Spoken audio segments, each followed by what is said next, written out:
दोस्तों, एक बाप और उसके दो बेटे कुंभ के मेले में घूमने के लिए आते हैं। वहां पर वो लोग घूम ही रहे थे, तभी अचानक से जो उसका बड़ा बेटा होता है, उसकी नजर एक साध्वी पर पड़ती है। अब जैसे ही वह साध्वी को देखता है, तो साध्वी का चेहरा उसे जाना पहचाना सा लगता है, और थोड़ी देर गौर से देखने के बाद वह एकदम से उसे मां कहकर पुकार देता है। अब जैसे साध्वी देखती है कि उसे कोई मां कहकर पुकार रहा है, तो वो उस बच्चे की तरफ देखने लगती है, और जैसे ही वो उस बच्चे की तरफ देखती है, तो उसकी आंखों से आंसू टपकने लगते हैं। इसके बाद जब बेटा उस साध्वी को मां कहकर पुकारता है, तो उसका पिता भी उसकी तरफ देखने लगता है, और बहुत कुछ उसके दिमाग में घूमने लगता है। कौन थी वह साध्वी, और किस वजह से इस बच्चे ने उसे मां कहकर पुकारा था? पूरी कहानी की सच्चाई जानने के लिए वीडियो को अंत तक जरूर देखें। प्रयागराज के पास ही के गांव में एक लड़का रहा करता है, जिसका नाम है ईश्वर। ईश्वर, जिसकी अभी अभी शादी हुई है, और शादी के बाद वह बड़ा ही खुश है। समय है 1995 का। 1995 में उसकी शादी होती है, और उसकी पत्नी का नाम होता है लक्ष्मी। ईश्वर के घर में और कोई नहीं है, केवल दोनों पति पत्नी हैं, और वह अपनी जिंदगी को अच्छी तरह से व्यतीत करने के लिए एक दूसरे से बातें किया करते हैं। धीरे धीरे समय बीतता है, और समय के साथ साथ ईश्वर को एक बेटे का जन्म होता है। लगभग 2 साल बाद, शादी के 3 साल बाद, उनको एक बच्चा हो जाता है, जिसका नाम वो अजय रखते हैं। ईश्वर और लक्ष्मी दोनों उस बच्चे की प्रवेश करते हैं, लेकिन यहां पर लक्ष्मी ईश्वर से कहने लगती है कि इस तरह से कैसे समय व्यतीत होगा। अब ईश्वर पूछने लगता है कि क्यों, क्या हुआ, इस तरह से समय कैसे व्यतीत नहीं होगा? तो वह कहने लगती है कि तुम छोटा मोटा काम किया करते हो, और आगे बच्चों का फ्यूचर भी तो है, इनका फ्यूचर भी तो अच्छा बनाना है, ऐसे कब तक काम चलेगा? क्योंकि ईश्वर अब तक मेहनत मजदूरी किया करता था, और मेहनत मजदूरी करके अपने घर का गुजारा कर रहा था। अब यह बात सुनकर ईश्वर भी इस बात के बारे में गहन सोच विचार करने लगता है, और वह सोचता है कि हाँ, मुझे कुछ ना कुछ तो बड़ा करना चाहिए, ताकि मैं अपने बच्चों का फ्यूचर और भी अच्छा कर सकूं। इसी बात को सोचकर ईश्वर इधर उधर ऐसे काम ढूंढने लगता है, जिन कामों का आगे काफी ज्यादा स्कोप हो, और उन कामों को करने के बाद वह अच्छा खासा रुपए पैसा कमा सके। इसके बाद जो ईश्वर होता है, वह वहीं के एक ठेकेदार के पास जाता है, और उससे इस बारे में बात करने लगता है। ठेकेदार उसकी बातों को समझता है। बातों को समझने के बाद उसे काम बताता है, और कहता है कि तुम सेटरिंग का काम करना सीख लो, और इसमें काफी अच्छा खासा स्कोप है। अब ईश्वर इस बात को सुनकर यह तय कर चुका था कि उसे सेटरिंग का काम अच्छी तरह से सीखना है, ताकि इस काम को कर कर वह अपने बच्चों को उन्नति की ओर ले जा सके, और अपने परिवार को अच्छी तरह से जीवन व्यतीत करा सके। इसी बात को सोचकर ईश्वर सेटरिंग का काम सीखने लगता है, और धीरे धीरे समय बीतता है। समय के साथ साथ अब 3 साल हो गए थे ईश्वर को इस काम को सीखते हुए, और लगभग वह इस काम में परफेक्ट ही हो गया था। इसके बाद जो ईश्वर की पत्नी होती है, वह भी प्रेग्नेंट थी, और वह एक और लड़के को जन्म देती है, जिसका नाम विजय रखा जाता है। अब जब ईश्वर सिंह के 2 बच्चे हो गए थे, तो उसी दौरान एक दिन उसकी पत्नी शाम के समय अपने पति से वही बात दोहराने लगती है, जो पहले बच्चे के जन्म के दौरान उससे कही थी। इस बात को सुनकर ईश्वर सिंह अपनी पत्नी से कहता है कि हाँ, मैं काम सीख रहा हूं, और कुछ दिनों बाद अपना काम करने लगूंगा, और उसके बाद अच्छा खासा मुनाफा हो जाएगा। इसके बाद ईश्वर भी इस बात पर गौर देता है, और कहता है कि मेरी पत्नी ठीक ही कह रही है, और मुझे कुछ ना कुछ अपने बेस पर भी करना चाहिए। इसी बात को सोचकर ईश्वर अब आगे काम करने लगता है, लेकिन वहां पर उस काम को करने से उसे ज्यादा आमदनी नहीं होती है, क्योंकि यहां पर काम कम से कम चला करता है, और उसमें भी कंपटीशन काफी ज्यादा है। यानी कि इस तरह के काम करने वाले काफी सारे लोग हैं, और जब सब कुछ हिसाब किताब लगाकर देखा जाता है, तो उनके पास उतने ही पैसे मिलते हैं जितनी ईश्वर को मजदूरी मिला करती थी। यह बात देखकर ईश्वर काफी ज्यादा हैरान और परेशान हो जाता है, और फिर वह एक कड़ा फैसला लेता है। उसने सुन रखा था कि कोलकाता के अंदर इस काम का काफी ज्यादा स्कोप है, और अगर वह वहां पर जाकर इस काम को करेंगे तो अच्छे खासे पैसे कमाएंगे। इसी बारे में एक दिन शाम के समय में वह अपनी पत्नी से बात करता है, तो उसकी पत्नी भी उससे कहती है कि ठीक है, अगर ऐसी बात है तो आप बेशक से वहां पर चले जाओ और बच्चों की देखभाल मैं आराम से कर लूंगी। ईश्वर को भी ये काम अच्छी तरह से आ गया था, तो इसके बाद जो ईश्वर होता है वहां से कोलकाता चला जाता है और कोलकाता जाकर इस काम को करने लगता है। जैसा ईश्वर ने सोचा था वैसा ही यहां पर निकलता है। यहां पर उसका काम अच्छे से चलने लगता है, क्योंकि यहां पर कंपटीशन बहुत कम था और काम काफी ज्यादा था, तो इसी वजह से उन्हें अच्छे पैसे मिल जाया करते थे।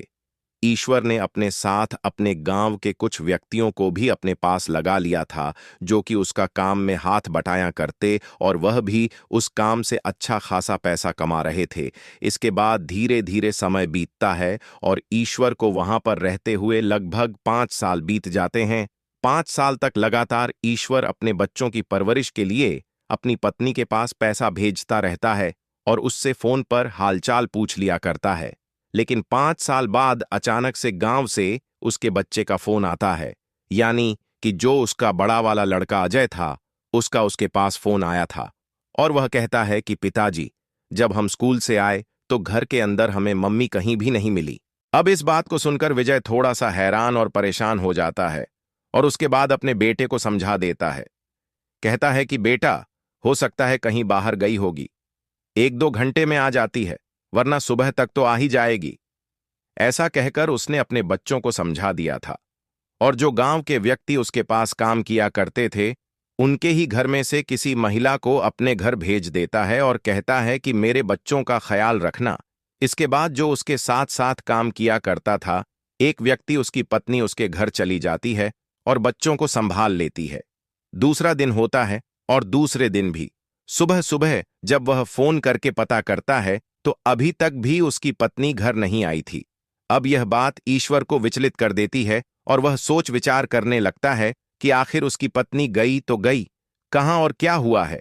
उसकी पत्नी को यही बात सोचकर वह वहां से सीधा अपने गांव के लिए निकल जाता है और थोड़ा सा सफर तय करने के बाद अपने गांव में अपने घर पहुंच जाता है।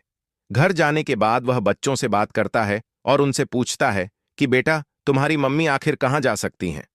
तो बच्चे कहते हैं कि पापा, हमें नहीं पता कि मम्मी कहां जा सकती हैं, क्योंकि हम तो स्कूल जाया करते थे। इसके बाद जो ईश्वर होता है वह अपने अड़ोस पड़ोस में इस बारे में पता करता है कि उसकी पत्नी कहां गई है। अगर किसी को बताकर गई है तो वो उसको बता दे, लेकिन वहां से भी उसे कोई भी क्लू हाथ नहीं लगता है। लेकिन उसे एक ऐसी बात पता चल गई थी जो एक अनहोनी की तरफ इशारा कर रही थी। दरअसल उसके पड़ोस में रहने वाली एक महिला जो ज्यादातर दूसरों के घरों में ताक झांक किया करती थी, वह उसे कुछ ऐसा बताती है जिसे सुनने के बाद ईश्वर को विश्वास नहीं होता, क्योंकि ईश्वर अपनी पत्नी लक्ष्मी से बहुत ज्यादा प्यार किया करता था और इधर जो लक्ष्मी थी वह भी ईश्वर से प्यार किया करती थी। लेकिन वह महिला बता रही थी कि आपके घर में पिछले काफी दिनों से एक भिखारी आया करता है और मेरे हिसाब से जो आपकी पत्नी है वो उस भिखारी के साथ ही भाग गई है, क्योंकि अक्सर वह भिखारी आपके घर में 4-4, 5-5 घंटे रहा करता है, क्योंकि तुम्हारे बच्चे तो स्कूल जाया करते हैं और पीछे से तुम्हारी पत्नी उस भिखारी को घर में बिठाए रखा करती। उस भिखारी की उम्र ज्यादा नहीं है, 30 से 31 साल है और वह गांव के अंदर हर 18 से 19 दिन में भीख मांगने के लिए आया करता है, लेकिन जब भी आता था तुम्हारे घर में जरूर जाया करता था। यह बात सुनकर ईश्वर पहले तो विश्वास नहीं करता, लेकिन जब इस बात की तहकीकात करता है और लोगों से पूछता है तो वहां से भी उसे इस बात की तरफ इशारा मिलता है और लोग बताते हैं कि हाँ, हमने भी ऐसा ही देखा है और शायद हो सकता है ऐसा हो गया होगा। सभी की बात सुनता है तो उसे समझ में आ जाता है कि उसकी पत्नी उसे धोखा देकर एक भिखारी के साथ भाग गई है, वरना इस गांव के बीच में से ऐसे महिला कहां से गायब हो जाती। इसके बाद ईश्वर काफी दिनों तक अपनी पत्नी के वापस लौटने का वेट करता है, लेकिन उसकी पत्नी का कोई भी अता पता नहीं रहता। उसके 2 बच्चे थे और दोनों बच्चे अपनी मां के लिए बहुत ज्यादा विलाप कर रहे थे और फूट फूट कर रोए जा रहे थे। ईश्वर अपने बच्चों को संभालता है और कहता है कि बेटा, कोई बात नहीं, कुछ दिनों बाद मम्मी वापस आ जाएंगी। ऐसा कहकर वह उन्हें चुप कराने की कोशिश करता है, लेकिन बच्चे अपनी मां के लिए बहुत ज्यादा विलाप कर रहे थे। धीरे धीरे कुछ समय बीतता है और कुछ समय बाद सब कुछ नॉर्मल हो जाता है। बच्चे भी मां की राह देखना बंद कर देते हैं और अपने काम धंधे में लग जाते हैं। इसके बाद जो ईश्वर होता है वह तय करता है कि अब वह कोलकाता नहीं जाएगा, यहीं पर अपने बच्चों की देखभाल करेगा। वह वहां पर रहने लगता है। लेकिन गांव के अंदर उसे कुछ ऐसी बात सुनने को मिलती है जिन्हें सुनने के बाद वह दोबारा से कोलकाता जाने का फैसला कर लेता है। क्योंकि गांव के अंदर बात चल रही थी कि दो बच्चों की मां एक भिखारी के साथ भाग गई, जबकि ईश्वर के पास बहुत कुछ है, लेकिन फिर भी उसने किसी भी चीज की परवाह नहीं की। ऐसा क्या दिख गया था उसे उस भिखारी में? अब यह बात सुनकर ईश्वर थोड़ा सा परेशान हो जाता है, क्योंकि उसे पता था कि इन बातों का सामना उसके बच्चों को भी करना पड़ेगा। अगर वह बच्चे यहां पर रहे तो उन्हें बहुत कुछ झेलना पड़ेगा और इस बात का उनके जीवन पर प्रभाव पड़ सकता है। यही सोचकर ईश्वर अपने बच्चों के साथ कोलकाता जाने का फैसला करता है और अपने बच्चों को लेकर वहां से सीधा कोलकाता चला जाता है और वहां पर अपने कामकाज को संभालने लगता है। वहां पर रहकर वह बच्चों की पढ़ाई लिखाई कराता है और साथ में अपने रोजगार को देखता रहता है। बच्चे भी अपने पिता को परेशान नहीं किया करते हैं और अपनी पढ़ाई लिखाई पर बहुत ज्यादा गौर दिया करते हैं। धीरे धीरे समय बीतता है और समय के साथ साथ ईश्वर को वहां पर रहते हुए 5 साल बीत गए थे।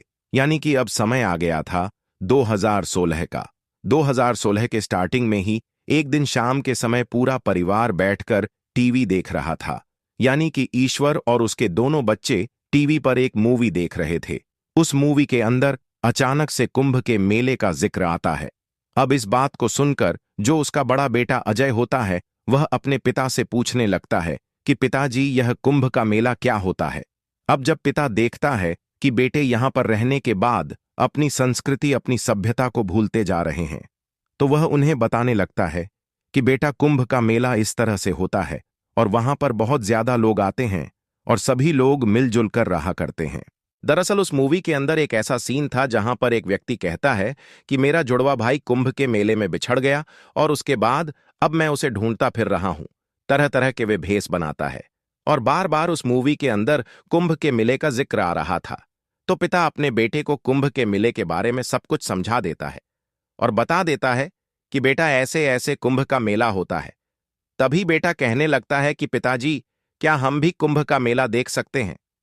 अब पिता जब इस बात को सुनता है तो थोड़ी देर इस बारे में सोच विचार करने लगता है और वह अपने बच्चों से बहुत ज्यादा प्यार किया करता था। सोचने के बाद उसे झांत होता है कि अभी कुछ दिनों में कुंभ का मेला आने वाला है और बच्चे कुंभ के मेले को देखना चाहते हैं, तो क्यों ना उनको कुंभ का मेला दिखा दिया जाए। वह एकदम से अपने बेटे से कहने लगता है कि बेटा, सच में ही तुम्हें कुंभ का मेला देखना है? तो बेटा कहता है कि हाँ पिताजी, मुझे कुंभ का मेला देखना है कि ये ऐसा कैसा मेला होता है जिसके अंदर लोग भी बिछड़ जाया करते हैं।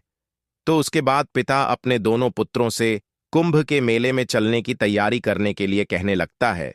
क्योंकि कुछ दिनों में ही कुंभ का मेला शुरू होने वाला था, तो वह कह देता है कि बेटा, अभी से ही चलेंगे और आराम से समय व्यतीत करेंगे, क्योंकि अब तक ईश्वर ने काफी अच्छा खासा रुपया पैसा कमा लिया था।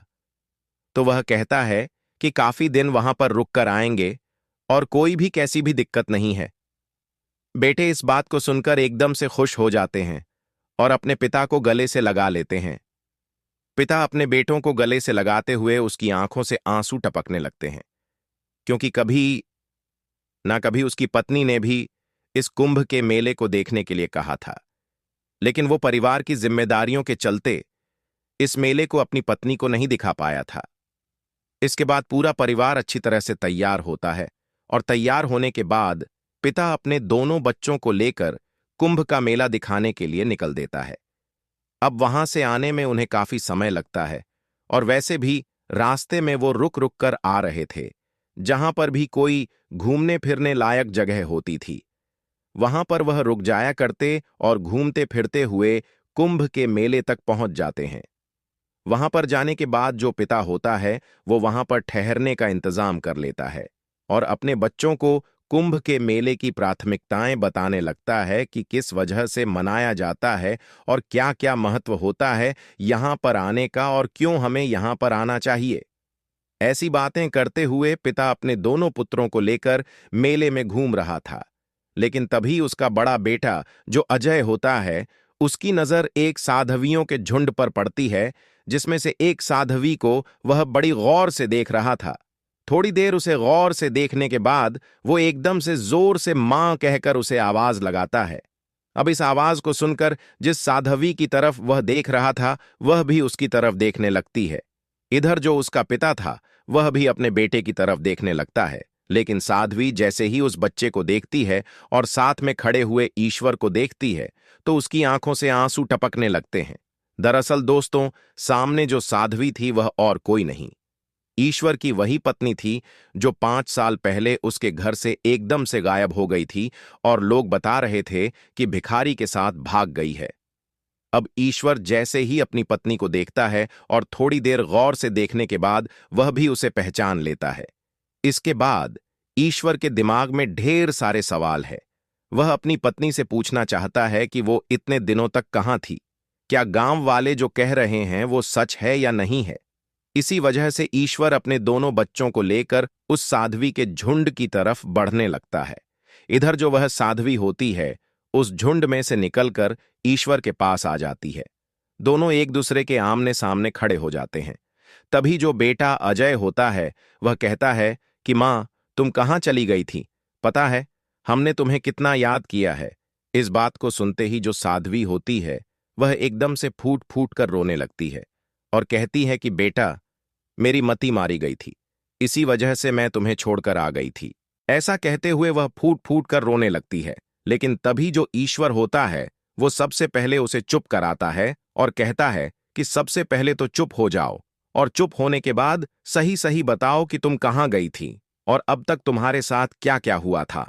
गांव वाले तो एक गलत तरह की अफवाह फैला रहे हैं कि तुम किसी भिखारी के साथ भाग गई और वो तुम्हारे घर के अंदर काफी देर तक बैठा रहा करता था।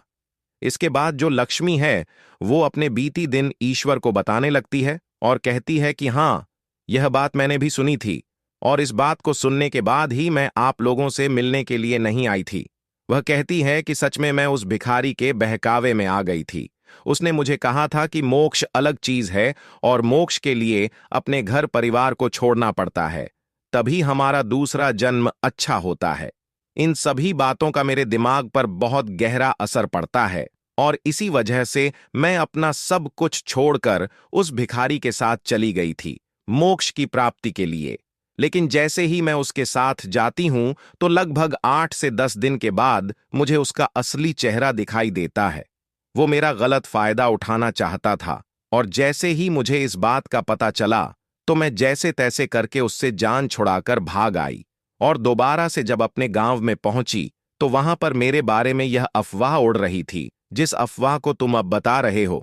पहले तो मैंने सोचा कि मैं घर जाती हूं और तुम्हें बताती हूं, लेकिन फिर मैंने सोचा कि यह भिखारी जितने दिनों से मेरे पास आ रहा है, उतने दिनों के हिसाब से यही बात सिद्ध होती है कि मैं सच में इसके साथ भाग गई और अब कौन से मुंह को लेकर तुम्हारे पास आती।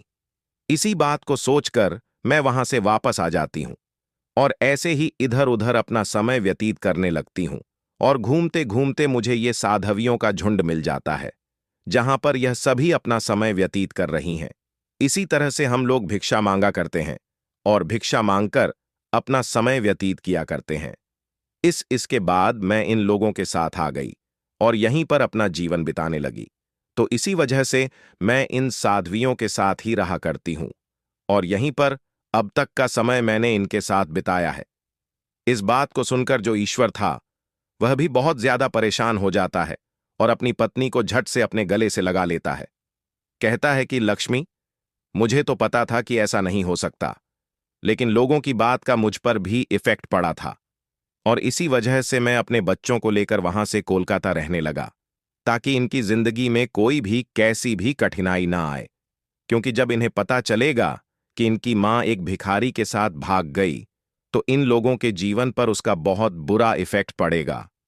लेकिन आज ऊपर वाले की मर्जी से हम दोनों दोबारा से एक हो गए हैं और इसके बाद अपने जीवन को एक साथ हंसी खुशी बिताएंगे। अब जो लक्ष्मी होती है, वो वहां से ईश्वर के साथ चलने के लिए तैयार हो जाती है और जिन साध्वियों के साथ वो रहा करती थी उनसे अब आज्ञा लेती है और वो लोग भी खुशी खुशी उसे विदा कर देते हैं, कहते हैं कि ठीक है, अगर तू इस तरह से रहना चाहती है तो बेशक से रह सकती है। जब तुम्हारे बच्चे भी हैं और तुम्हारा पति भी है तो उनके साथ अपने जीवन को व्यतीत करो। लक्ष्मी अब अपने परिवार के साथ कोलकाता में ही रहा करती है और फिलहाल तक उसके बड़े बेटे की शादी भी हो चुकी है। उसको एक पोता है और उस पोते को पाकर वह बड़ी खुश है। लक्ष्मी, ईश्वर और उसके दोनों बेटे अच्छी तरह से वहां पर रहा करते हैं और अपने जीवन को अच्छी तरह से व्यतीत कर रहे हैं। तो दोस्तों, ये थी आज की कहानी। आपको ये कहानी कैसी लगी है कमेंट सेक्शन में बता देना। वीडियो अगर अच्छी लगी हो तो वीडियो को लाइक और चैनल को सब्सक्राइब जरूर करें ताकि हमें थोड़ा सा हौसला मिले। आप लोगों के लिए ऐसे ही अच्छे अच्छे वीडियो बनाने के लिए इन कहानियों को सुनाने का उद्देश्य किसी को परेशान करना बिल्कुल भी नहीं है।